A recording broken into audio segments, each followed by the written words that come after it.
money and sin money was not brought into the house of Yah because it was the priests. This was their currency. This was their money, okay? Our brother Joash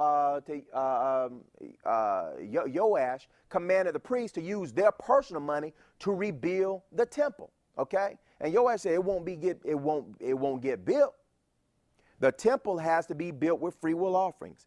All right, let's go ahead and pick it up at 2 Chronicles 24. We're gonna go over this again, but I'm gonna give you another view at it. 2 Chronicles 24, I'll pick it up at verse 6. And the king called for Joiada the chief and said unto him, why have you not required of the Levites to bring in out of Judah and out of Jerusalem the collection according to the commandment of Moses? The commandment according to the collection of Moses is free will offerings. The servant of Yah entered the congregation of Israel for the tabernacle of witness. For the sons of Athaliah, that wicked woman, had broken up the house of Elohim, and also the dedicated things of the house of the Yah did they bestow upon Baalim. That means Lord. And at the king's commandment, they made a chest and set it without at the gate of the house of Yah. And they made a proclamation through Judah and Jerusalem to bring in Yah the collection that Moses, the servant of Elohim, laid upon Israel in the wilderness. And all the princes and all the people rejoiced and brought in and cast into the chest until they had made an end. Now it came to pass that at what time the chest was brought into the king's office by the hand of the Levites, and when they saw that there was much money, the king's scribe and the high priest's officer came and emptied the chest and took it, and carried it to its place again. Thus they did by day and gathered money in abundance.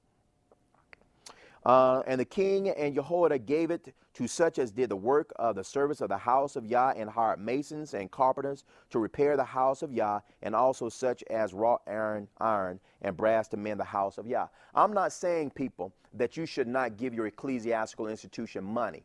But what I'm saying is that if you're going to do it, and being that you are ecclesiastical or theocratic in nature, right? Theos means God, all right? Cratic is government. So what you're doing is you're trying to establish a divine practice in order to bring yourself near to the Most High.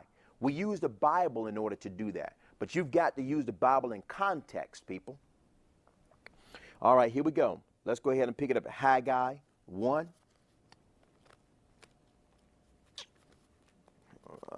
Haggai. We're going to pick it up at Haggai 1. Where is Haggai? Right here. Notice what Yah says in Haggai 1. Says here, in the second year of Darius the king, in the 6th month, in the first day of the month, came the word of Yah by Haggai, the prophet, unto Zerubbabel, the son of Shealtiel, governor of Judah, and to Yeshua, the son of Josedek, the high priest, saying, thus saith Yah of hosts, saying, this people say the time has not come, the time that Yah's house should be built. Then came the word of Yah by Haggai the prophet, saying, is it time for you? Is it time for you, O you, to dwell in your sealed houses, while this house lie waste? Now therefore thus saith Yah of hosts, consider your ways. You have sown much and bring in little. You eat, but you have not enough. You drink, but you are not filled with drink. You clothe, but there is none warm. And he that earns wages to put it in a bag with holes. Why is all of this happening? Thus saith Yah of hosts, consider your ways. Go up to the mountain and bring wood and build a house, and I will take pleasure in it. I will be glorified, saith Yah. You looked for much, and lo, it came to little. And when you brought it home, I blew upon it. Why, saith Yah of hosts? Because of my house that is waste, and you run every man into your own house. Therefore the heaven over you is stayed from dew, and the earth is stayed from her fruit. And I call for drought upon the land, and upon the mountains, and upon the barley, and upon the new wine, and upon the oil, and upon that which the ground bringeth forth, and upon men, and upon cattle, and upon all the labor of the lands. Why, people? It's very, very, very simple. The priests and the Levites, their very first form of compensation was in the form of food. Yah says, what I'm going to do is I'm going to first establish you a dietary channel so that you will be able to feed yourself and your family. The children of Israel is going to give a tenth to Levi, and Levi is going to give a tenth to you. Then Yah said to the high priest, he says, when the children of Israel comes to offer up a sin offering, not a burnt offering, but a sin offering, when they come to offer up a peace offering, when they come to offer up a trespass offering, all that comes from the altar is your food for the high priest. And then Yah says, okay, food ain't going to be able to serve all of your necessities. You need money. So then Yah commanded that the children of Israel, everyone that is 20 years of age and above, give what equates to now $6 a year. Okay? So you're talking about conservatively $6 million coming into Israel, right? Unto the priests and the Levites. And they distributed that currency, that cash amongst each other. So they had money in the pocket and food in the stomach. Okay? So tithing was given in the form of food and not money. And we clearly see this. But your Christian and some Hebrews, sadly, it hurts my heart, Hebrew assemblies, shame on you. Shame on you, okay? To follow after Christian precepts when you're supposed to be well rooted in these scriptures and discern and be able to disseminate truth to the people, okay? So what about the rebuilding of the temple and the rebuilding of the tabernacle and the infrastructure? All of this came, as we saw from Joash, came from the commandment of Moses. The commandment of Moses, right, which the Most High gave to Moses, was to command the children of Israel to give a free will offering. And people, I've heard it said before, and don't even try it. You can't say, well, if you give tithes with a free will heart, isn't that a free will offering? People, no. I want you all to look at the chest that they bored into the hole. Let's go over to the book of Mark 13. I only have a few minutes to close down here.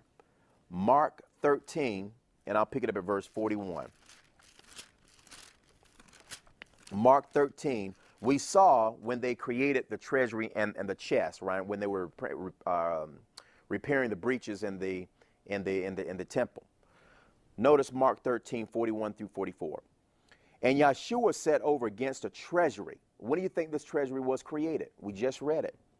And behold, how the people cast money into the treasury, and many that were rich cast in much.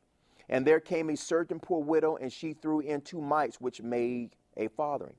And he called unto him his disciples, and said unto them, Verily I say unto you, that this poor widow has cast more in than all they which have cast into the treasury. For all they did cast in offer of their abundance, but she of her want did cast in all that she had, even all her living. Okay? People, our tabernacle, we keep the doors open by free will offerings. We have 2 boxes, okay? Free will offerings, the money does not go to me as a facilitator or overseer, right, and any of the other facilitators. But it goes to pay the electric bill, it goes to pay the telephone bill, it goes to pay the rent, it goes to pay for repairs and things of that nature. I have a job, okay? And when we transition over into the New Testament, you're going to see that all of the apostles, okay, and the disciples and so forth had a job. The free will offerings that they received of the people was used to fund the development of the ministry, okay? So, I'm not advocating to you whatsoever that you should deny your ecclesiastical institution any type of financial proceeds. But what I'm saying to you is that it should be done according to scriptures. You can't give an offering and say, well, it's tithes according to the Bible, okay? And we're going to further demonstrate in next week's class why that is inappropriate, right?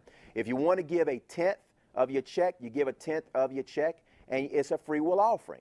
But you cannot say that it is tithes, people. That is a totally different concept, okay? Still got a lot to go over, but I've run out of time. My name is Arya bin Nasik. You can contact us at 704-553-7625. You can visit our website at www.nccisharlotte.com, okay? Your pastor's not eating $1, a $5, or $100 bill, people. He's taking that money and he's spending it on a luxurious life, okay? And he's using the word of Elohim deceitfully in order to do that, right? The rest of your day, give us a call if you have any further questions. Shalom. Is your best friend, and it's getting so you